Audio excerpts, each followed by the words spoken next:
FATAH-ELRAHAMAN has had his shop for more than 30 years. But he says 20 years of U.S. sanctions slowed his trade, and he's yet to see any improvements in the economy after the lifting of the sanctions a month ago. With the sanctions, consumption went down, but the value of the dollar in the black market hasn't changed yet. Its availability is what brings its value down, and that's not changed. U.S. trade and economic sanctions were imposed on Sudan in 1997 after the U.S. accused it of human rights abuses and supporting terror. That, along with internal conflicts and the secession of South Sudan in 2011, which had 75% of the country's oil fields, crippled the Sudanese economy. Prices soared and haven't come down.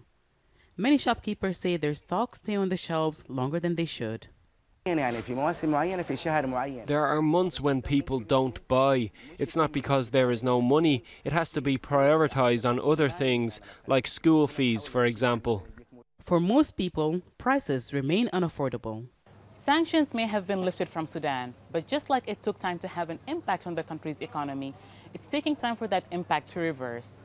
Until then, many shoppers say they prefer to use their money only on basic necessities. The currency has weakened significantly since the sanctions. The official rate used to be 1.7 Sudanese pounds to the dollar. Now it's 6.6. On the parallel black market, the figure is more than 3 times higher at 22. The government says it's working to change that. From now on, after the lifting of the sanctions and the ease of banking transactions, the cost of importation will decrease. We are also now implementing policies of the free market to increase production and provide opportunities for fair competition.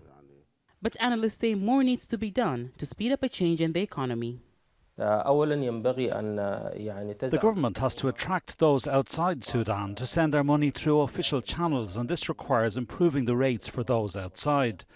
It also has to take away all obstacles to national production, especially those that can be exported. FATAH-ELRAHAMAN remembers his country before the sanctions has suffered during them and hopes he can now celebrate their end by seeing more sales. Hiba, Al Jazeera, Khartoum.